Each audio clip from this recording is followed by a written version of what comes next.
Hello friends, welcome back to jobless channel. आज की इस वीडियो के अंदर हम गंगा नदी तंत्र यानी कि गंगा रिवर सिस्टम के बारे में पढ़ेंगे। इससे पहले वाली क्लास में हमने इंडस यानी सिंधु नदी तंत्र के बारे में हमने बहुत ही डिटेल से पढ़ा था। आप जिस किसी ने भी उस क्लास को नहीं देखा है तो आई बटन पर क्लिक करके आप उस क्लास को देख सकते हैं। और आज की इस क्लास में मैं आपको मैपिंग के थ्रू या फिर जितने भी उसके प्रोजेक्ट्स हैं या पोल्यूशन किस तरीके से बढ़ रहा है और क्या क्या उसकी गंगा की जो खासियत है उनके बारे में हम पढ़ेंगे। और मैपिंग के थ्रू मैं आपको इतनी अच्छी तरीके से गंगा नदी कंप्लीट करवाऊंगा जिससे आपकी जितनी भी ट्रिब्यूटरीज हैं और डिस्ट्रीब्यूटरीज हैं उसकी गंगा नदी की, उससे रिलेटेड आपके मन में कोई भी डाउट नहीं बचेगा और आप पेपर के अंदर आसानी से एक अच्छा और करेक्ट ऑप्शन टिक कर पाएंगे। ये मेरी गारंटी है। इस क्लास को देखने के बाद आपका जो गंगा नदी का तंत्र है, गंगा नदी तंत्र है, वो बिल्कुल कंप्लीट हो जाएगा। तो without wasting your time let's start our class. तो सबसे पहले हम देखते हैं कि गंगा नदी है, ये गंगा नदी है longest river of India, longest river of India. India की सबसे लंबी नदी है ये, जिसकी लंबाई है कितनी, 2525 किलोमीटर की लंबाई है और लगभग 8.5 लाख वर्ग किलोमीटर, 8.5 लाख वर्ग किलोमीटर के अंदर ये फैली हुई है और सिंचित करती है, कृषि योग्य जो भूमि है उसको सिंचित करती है। और बहुत ही इसका पानी इतना अच्छा है, इतना प्योरीफाइंग है जो कि एग्रीकल्चर के लिए बहुत ज़्यादा इंपॉर्टेंट है। यानी कि एक किस्म से देखा जाए तो हमारी इकोनॉमी को भी बढ़ाती है ये गंगा रिवर जो है। आगे बात करते हैं हम इसके ओरिजिन की।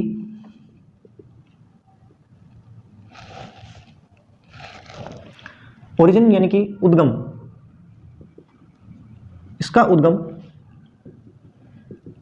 गंगोत्री हिमानी जिसको ग्लेशियर बोला जाता है, गंगोत्री हिमानी से इसका उद्गम माना जाता है गंगा नदी का। बट एक चीज हमने हमेशा से ही पढ़ी है, हम 7th 8th क्लास से पढ़ते आ रहे हैं कि गंगा नदी का जो ओरिजिन है वो गंगोत्री हिमानी है। बट एक्चुअल में ये गंगोत्री हिमानी इसका ओरिजिन नहीं है, क्योंकि गंगा जो है, दो नदियां जब आपस में आके मिलती हैं तो एक अलग नाम मिला है गंगा को।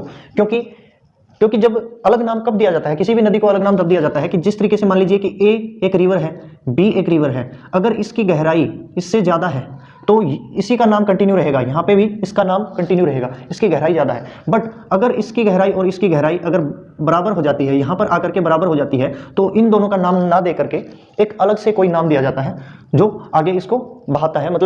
आगे का जो नाम है इन दोनों से अलग होता है। कहने का मतलब ये है कि दो नदियां जब आई और वहां पर उनका संगम हुआ देवप्रयाग के अंदर, अलकनंदा और भागीरथी का, और देवप्रयाग के बाद में उसका नाम गंगा पड़ा। यानी कि टेक्निकली अगर हम देखें तो गंगा नदी का जो ओरिजिन है वो गंगोत्री हिमानी से नहीं है। गंगोत्री हिमानी से किसका ओरिजिन है, भागीरथी नदी का। तो आगे पढ़ेंगे हम, इससे आगे देखते हैं कि इसकी एक खासियत है गंगा नदी की, ये सेल्फ प्योरीफाइंग रिवर है, सेल्फ प्योरीफाइंग रिवर। हिंदी में बोले तो स्वतः स्वच्छ नदी, मतलब अपने आप अपना जो पानी है उसको प्योरीफाई करती रहती है, फिल्टर करती रहती है, क्योंकि इसका ये नेचर किस वजह से है, क्योंकि इसके अंदर एक वायरस पाया जाता है जिसको बोलते हैं हम बैक्टीरियोफेज वायरस। ये इसका नाम में बैक्टीरिया जरूर है, बट ये बैक्टीरियोफेज एक वायरस है जो कि पानी के अंदर पाया जाता है और जो काम क्या करता है, सेल्फ प्योरीफाइंग का काम करता है। और ये बैक्टीरियोफेज वायरस इस गंगा नदी के अंदर ही पाने का कारण क्या है, उसका कारण है डिसॉल्व ऑक्सीजन की मात्रा ज्यादा होना। डिसॉल्व ऑक्सीजन की मात्रा ज्यादा होने के कारण बैक्टीरियोफेज वायरस पाया जाता है। और जैसे ही ये डिसॉल्व ऑक्सीजन की जो मात्रा है अगर कम हो जाती है तो इससे क्या होता है, पोल्यूशन होता है। इससे क्या होता है, पोल्यूशन होता है। और इसी तरीके से आज लगभग कुछ सालों से जो गंगा नदी का जो पानी है वो गंदा होता जा रहा है, वो पीने लायक नहीं बचा है। उसका कारण भी हम ही है, क्योंकि इंडस्ट्रियल जो वेस्ट है, सीवेज है या फिर ओपन डेफिकेशन है, उसके कारण अगर हम ज़्यादा पोल्यूशन फैला रहे हैं और पानी के अंदर ऐसे ही बहता जा रहा है, जो अपना जो सीवेज का पानी भी है वो भी बह रहा है, तो उससे क्या है, पोल्यूशन बढ़ रहा है। और पोल्यूशन बढ़ने का, इस पोल्यूशन के कारण एक बैक्टीरिया जन्म लेता है जिसका नाम है फैकल कोलीफॉर्म।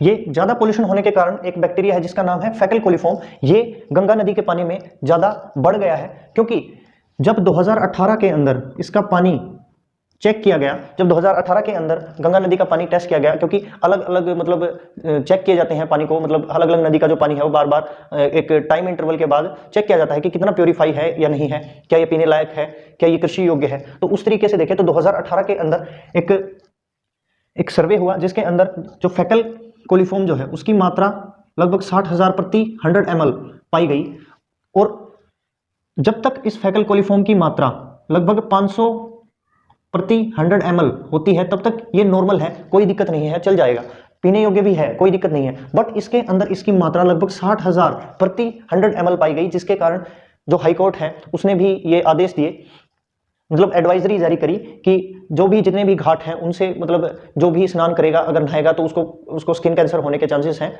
और ये 2018 के अंदर सर्वे किया गया, जिसके कारण जो फेकल कोलीफॉर्म जो है वो 60,000 लगभग प्रति 100 ml के अंदर पाया गया, जिससे कि अपना जो बैक्टीरियोफेज वायरस था वो मर रहा था और इसकी मात्रा लगातार बढ़ रही थी। तो इससे बोला जा सकता है कि जो पोल्यूशन है वो इतना ज्यादा बढ़ रहा है कि आगे जो कृषि योग्य जो भूमि है उसको भी इन्फेक्टेड कर सकता है, उसको भी प्रभावित कर सकता है।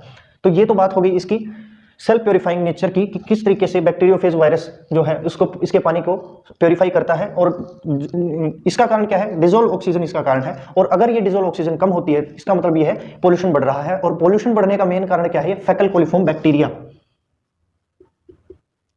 बैक्टीरिया जो कि 2018 की सर्वे के अनुसार इतना प्रति ml पाया गया, जिससे पानी की बहुत ज्यादा अनप्योर होने की पुष्टि करता है।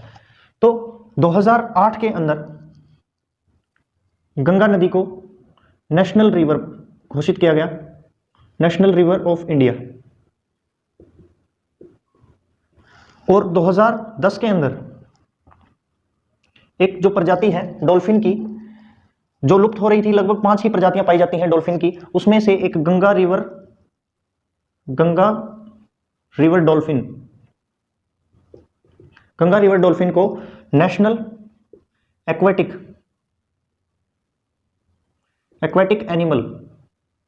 नेशनल एक्वेटिक एनिमल घोषित किया गया गंगा रिवर डॉल्फिन को 2010 के अंदर। और 2008 में मनमोहन सिंह की सरकार के दौरान national river of India Ganga को घोषित किया गया।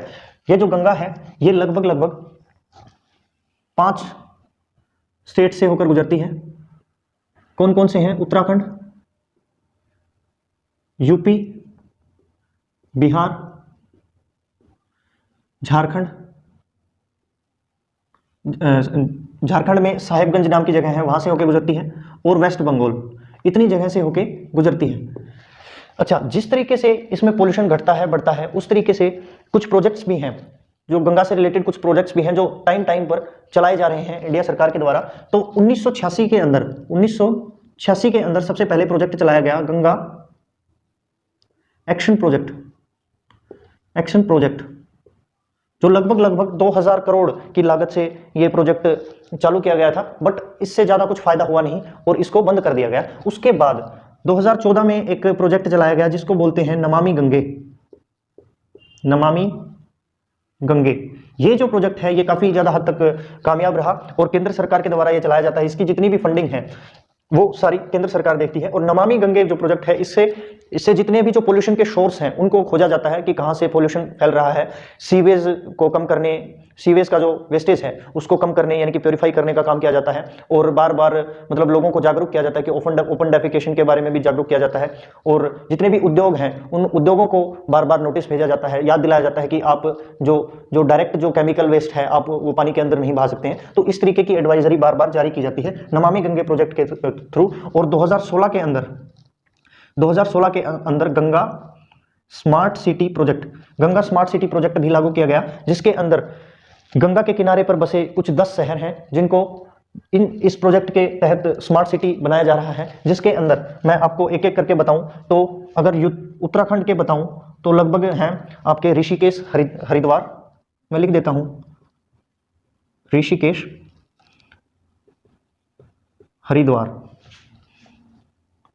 यूपी के वाराणसी, कानपुर, मथुरा, लखनऊ और प्रयागराज, जिसको इलाहाबाद के नाम से जाना जाता था। बिहार में बिहार में पटना, झारखंड में साहिबगंज,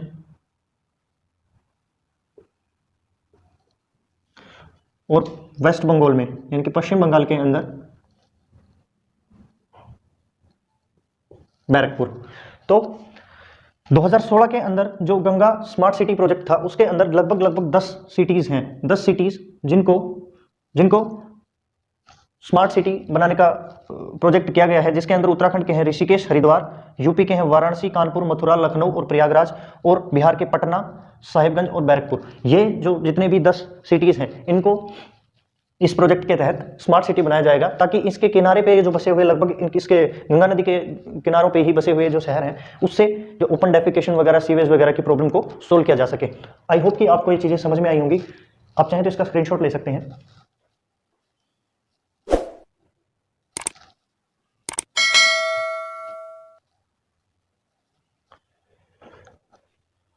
आगे बढ़ते हैं। चलिए अभी हम गंगा नदी को उसकी मैपिंग के थ्रू समझते हैं, और मैपिंग में मैं आपको साथ साथ उसके कुछ इंपॉर्टेंट फैक्ट्स भी बताता हुआ चलूंगा जो आपको नोट डाउन करना बहुत जरूरी है, जो आपको एग्जाम के अंदर एज ए क्वेश्चन आपको देखने को मिलेंगे। तो चलिए शुरू करते हैं। तो यहां पर लगभग पड़ता है, एक जगह है संतोपंथ ग्लेशियर, जहां से निकलती है अलकनंदा नदी। अलकनंदा नदी जो है यहां से निकलती है, और इसके अंदर ये आगे बढ़ती है कुछ इस तरीके से। यहां पर क्या है, देवप्रयाग है, देवप्रयाग, और यहां से कुछ यहां से निकलती है, यह है गंगोत्री, गंगोत्री हिमानी यानी कि गंगोत्री ग्लेशियर भी बोल सकते हैं। यहां से निकलती है क्या, भागीरथी नदी निकल गई। अभी हम देखते हैं इसकी कुछ सहायक नदियां हैं। ये अलकनंदा है और ये है भागीरथी। अलकनंदा नदी के अंदर यहां से एक नदी आती है जिसका नाम है धौली गंगा, जो यहां पर आकर मिलती है। इस जगह का क्या नाम है, विष्णु प्रयाग, विष्णु प्रयाग, विष्णु प्रयाग यानी कि पी से प्रयाग आप समझ सकते हैं। ये देवप्रयाग, ये विष्णु प्रयाग में धौली गंगा आकर मिलती है। इससे नीचे आए तो यहां पर आती है नंदाकिनी नदी, नंदाकिनी नदी जो नंद प्रयाग के अंदर आकर मिलती है। ये विष्णु प्रयाग, ये नंद प्रयाग। आगे बढ़ते हैं, आगे बढ़ते ही यहां पर आती है एक, ये इस जगह का नाम क्या है, कर्णप्रयाग, जहां पर पिंडर नदी अलकनंदा के अंदर आकर मिलती है। विष्णु प्रयाग, नंद प्रयाग, कर्ण प्रयाग। और इसी तरीके से यहां पर बीच में क्या है, केदारनाथ है, केदारनाथ, जहां से निकलती है अपनी मंदाकिनी नदी निकलती है, मंदाकिनी नदी निकलती है और मिलती है कहां पर, रुद्रप्रयाग के अंदर, रुद्रप्रयाग के अंदर आकर मिलती है। यानी कि अगर हम इसमें देखें तो यहां से अलकनंदा निकली और उसके अंदर आकर मिली धौली गंगा, DH से लिखूं धौली गंगा, यानी कि अलकनंदा के अंदर आकर मिली धौली गंगा। कहां पर, विष्णु प्रयाग के अंदर, विष्णु प्रयाग के अंदर आकर मिली। फिर आगे बढ़ते हुए अलकनंदा के अंदर कौन सी आकर मिलती है नदी, नंदाकिनी, नंदाकिनी नदी आकर मिलती है कहां पर, नंद प्रयाग के अंदर आकर मिलती है। फिर अलकनंदा के अंदर कौन सी नदी आकर मिलती है, पिंडर, ये कहां पर आकर मिलती है, कर्णप्रयाग में, कर्णप्रयाग में। और फिर से अलकनंदा के अंदर कौन सी आकर मिलती है, मंदाकिनी, मंदाकिनी नदी कहां पर, रुद्रप्रयाग में। ये इंपॉर्टेंट है यहां पर। और इस तरीके यहां से ये कौन सी है, ये भागीरथी नदी है, भागीरथी नदी, भागीरथी नदी यहां से आ गई और देवप्रयाग में आकर मिल गई। और यहां से ये कौन सी है, अलकनंदा, अलकनंदा नदी, अलकनंदा नदी, ये अलकनंदा और ये भागीरथी, ये दोनों इस तरीके से आई और ये इसकी कुछ ट्रिब्यूटरीज हैं और ये यहाँ पर देवप्रयाग में आकर के मिल गई और देवप्रयाग में ही इसका नाम क्या पड़ा, गंगा। तो अभी आपको पता चल गया होगा कि गंगा नाम यहाँ पर देवप्रयाग में आकर मिला है, जिसको पंचप्रयाग भी बोलते हैं यहाँ पर। और भागीरथी और अलकनंदा ये दो नदियां इस तरीके से आती हैं और अलकनंदा की ये कुछ छोटी छोटी ट्रिब्यूटरीज हैं जो यहाँ से केदारनाथ से निकलती है एक नदी, मंदाकिनी जो रुद्रप्रयाग में आकर मिलती है, पिंडर नदी जो है कर्णप्रयाग में, नंदाकिनी नंदप्रयाग में, धौली गंगा विष्णुप्रयाग में आकर के मिलती है। तो ये यहाँ पर गंगा का निर्माण होता है। तो आपसे ट्रिब्यूटरीज पूछा जाए कि सबसे पहली जो ट्रिब्यूटरी है वो गंगा की कौन सी है, तो इनमें से तो कोई नहीं है क्योंकि इनसे ही गंगा का निर्माण हुआ है। गंगा नदी का निर्माण कहाँ से हुआ है, यहीं से हुआ है। तो आगे बढ़ते हुए यहाँ पर आता है क्या, हरिद्वार। हरिद्वार थोड़ा सा आगे चलेंगे तो यहाँ पर पड़ता है कन्नौज। कन्नौज में एक नदी आती है, यहां से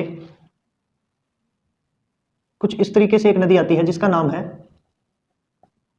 रामगंगा। रामगंगा ये है गंगा नदी की सबसे पहली सहायक नदी। तो सबसे पहले पूछा जाए कि गंगा नदी की पहली सहायक नदी कौन सी है, तो है रामगंगा। और गंगा का निर्माण यहां से होता है, देवप्रयाग से होता है। इससे पहले ये दो ट्रिब्यूटरीज के अंदर यहां से होके आती है भागीरथी नदी और अलकनंदा नदी के साथ साथ। और यहां पर भागीरथी में एक जगह है यहां पर बीच में,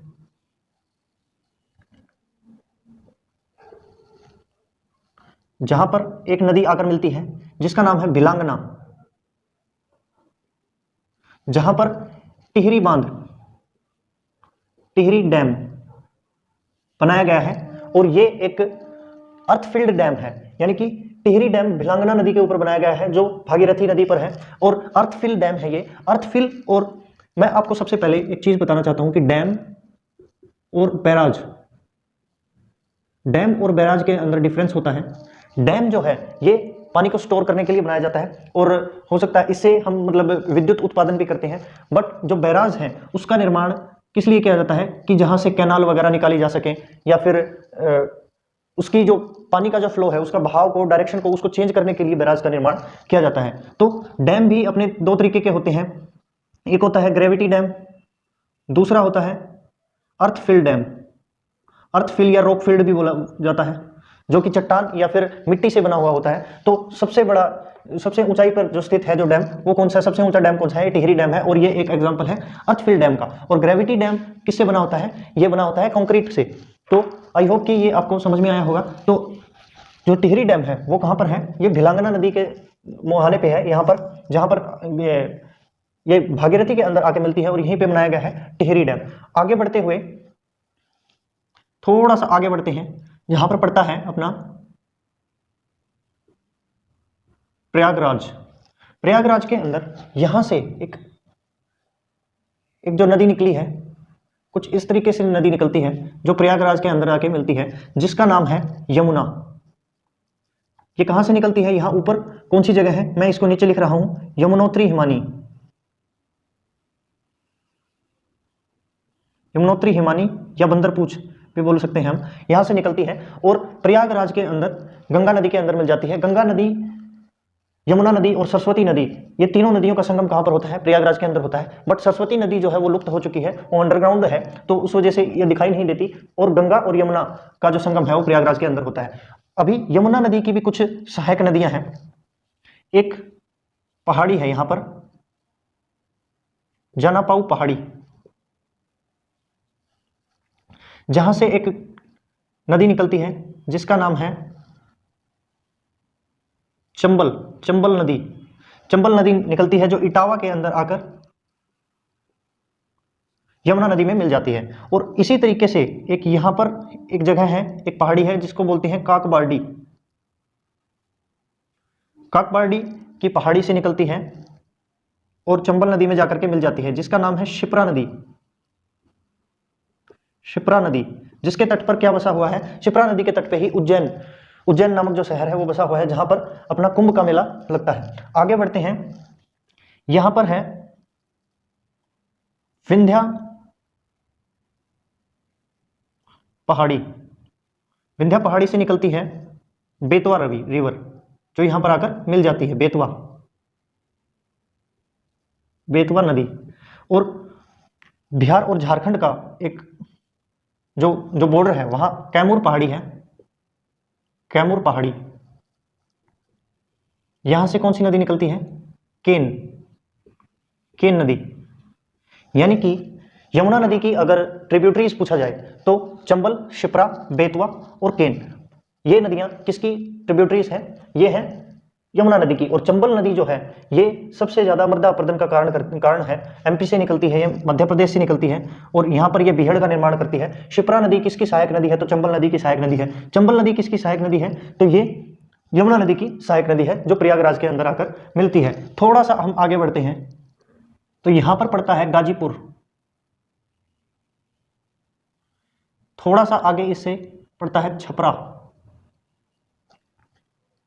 गाजीपुर में एक नदी आकर मिलती है यहां से जिसका नाम है गोमती। गोमती रिवर गाजीपुर में आकर मिलती है गंगा से और इसका जो ओरिजिन है वो है पीलीभीत।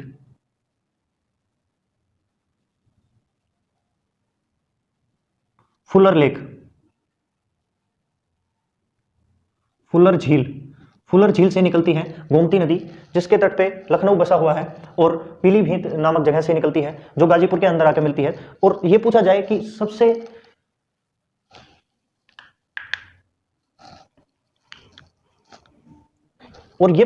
सबसे ऐसी नदी कौन सी है जो बिल्कुल प्लेन एरिया से निकलती है, जो गंगा नदी की सहायक नदी है, वो है गोमती नदी। और इससे आगे यहां पर ये है घाघरा नदी।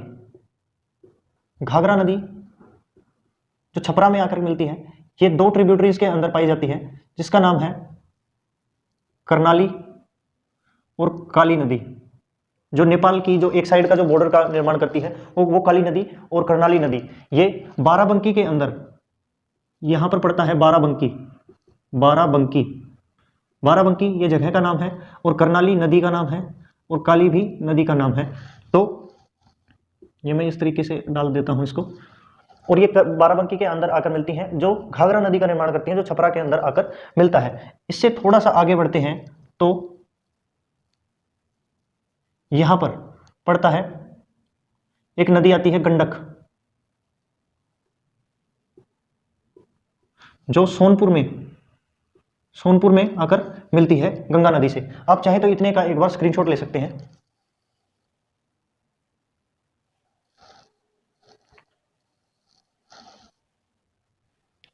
आगे बढ़ते हैं कुछ यहां पर, यह है एक पहाड़ी है जिसका नाम है अमरकंटक,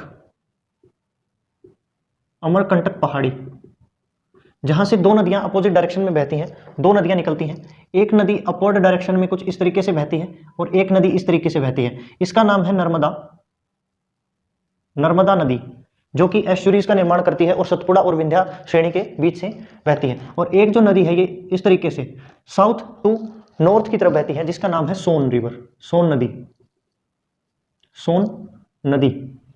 सोन नदी पूछ लिया जाए कि गंगा की ऐसी कौन सी ट्रिब्यूटरी है जो साउथ टू नॉर्थ डायरेक्शन में बहती है, तो सोन नदी है, जो कहां पर जाकर मिलती है? ये पटना के अंदर जाकर मिलती है। आगे बढ़ते हैं, यहां पर कुछ तीन ट्रिब्यूटरीज के अंदर डिवाइडेड है जिसका नाम है अरुण कोशी, समकोशी और तामुर कोशी। यानी कि नेपाल से एक नदी निकलती है, मेनली तो ये सप्तकोशी के नाम से जानी जाती है, 7 धाराओं में बहती है। बट इंडिया के अंदर जैसे ये एंटर करती है तो 3 धाराओं में आती है, सप्तकोशी, समकोशी और अरुण कोशी। और ये कोसी नदी का निर्माण करती है, कोसी नदी का निर्माण करती है और इसे बिहार का शोक भी कहा जाता है, कोसी नदी को बिहार का शोक भी कहा जाता है। इससे आगे दार्जिलिंग,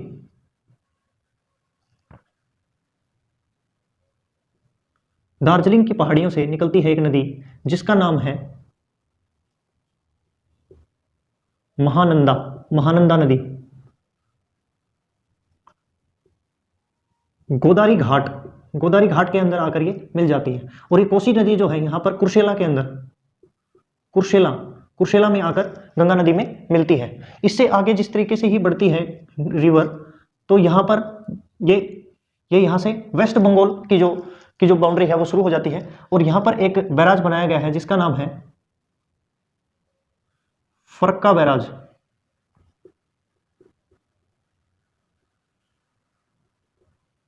फरक्का बैराज जो है उसका निर्माण किया गया है, जहां से एक नदी डाइवर्ट की जाती है, कुछ इस तरीके से डाइवर्ट की जाती है, जिसका नाम है हुगली, हुगली नदी, हुगली नदी। और इसकी एक ट्रिब्यूटरी है जो हुगली नदी के अंदर आकर मिलती है, जिसका नाम है दामोदर, दामोदर। और ये दामोदर जो है ये वेस्ट बंगाल का शोक माना जाता है, वेस्ट बंगाल का शोक है ये, मतलब इसको बोला जाता है कि वेस्ट बंगाल के अंदर मतलब काफी नुकसान करती है ये नदी। और हुगली नदी इसकी ट्रिब्यूटरी ना होकर डिस्ट्रीब्यूटरी कही जाती है, क्योंकि इससे ये इसको डाइवर्ट किया गया है, ये क्या है, एक डिस्ट्रीब्यूटरी है, डिस्ट्रीब्यूटरी है गंगा की। कौन सी नदी है, हुगली नदी, जिसके तट पे क्या कौन सा शहर बसा हुआ है, कोलकाता इसके तट पे बसा हुआ है। इसको निकालने का मेन कारण यह था कि कोलकाता पोर्ट जो है जिसके जो है उसके ऊपर मतलब पानी की कमी ना रहे, इसलिए हुगली नदी को निकाला गया है फरक्का बैराज बना करके उसके ऊपर। और इसके बाद ये जो गंगा रिवर है ये बांग्लादेश के अंदर इंटर कर जाती है, जिसमें उसको बोला जाता है पद्मा, पद्मा नदी इसको बोला जाता है। और साइड से कुछ इस तरीके से यहाँ से कौन सी नदी आती है, ये जमुना नदी आती है, जमुना, यानी कि बांग्लादेश में जमुना बोला जाता है, इंडिया के अंदर उसको ब्रह्मपुत्र बोला जाता है। और यहाँ पर कुछ यहाँ पर किसका निर्माण करते हैं ये, सुंदरवन, सुंदरवन डेल्टा, सुंदरवन डेल्टा का निर्माण करते हैं। डेल्टा क्या होता है ये मैं पहले भी बता चुका हूं, डेल्टा वो होता है जब जब यहां से एक यंग रिवर कुछ इस तरीके से फ्लो करती हुई आती है, यानी कि यहां पर हाइट ज्यादा होने के कारण ये यंग होती है, जो वेलोसिटी ऑफ वाटर होती है वो ज्यादा होती है, और जिस तरीके से वो आगे बढ़ते बढ़ते उसकी जो स्पीड है पानी की वो कम हो जाती है, और जो वो कंकड़ पत्थर जितने भी बहा कर लेकर आई होती है वो एक लास्ट में जाकर के उसको एक साइड पे जमा करके थोड़ा थोड़ा छोटा छोटा रास्ता बना लेती है, तो वहां पर डेल्टा का निर्माण होता है। और सुंदरवन डेल्टा वर्ल्ड का सबसे बड़ा डेल्टा है जो जमुना और पद्मा नदी बनाती है। और इसके बाद ये कौन सी रिवर के रूप में जानी जाती हैं, ये मेघना नदी के रूप में जानी जाती हैं, यानी कि बोला जाए तो पद्मा प्लस जमुना दोनों मिलकर मेघना नदी का निर्माण करती हैं, मेघना नदी का निर्माण करती हैं, और बाद में जाकर के बे ऑफ बंगाल यानी कि बंगाल की खाड़ी में जाकर गिर जाती हैं। आप चाहें तो इसका स्क्रीनशॉट ले सकते हैं।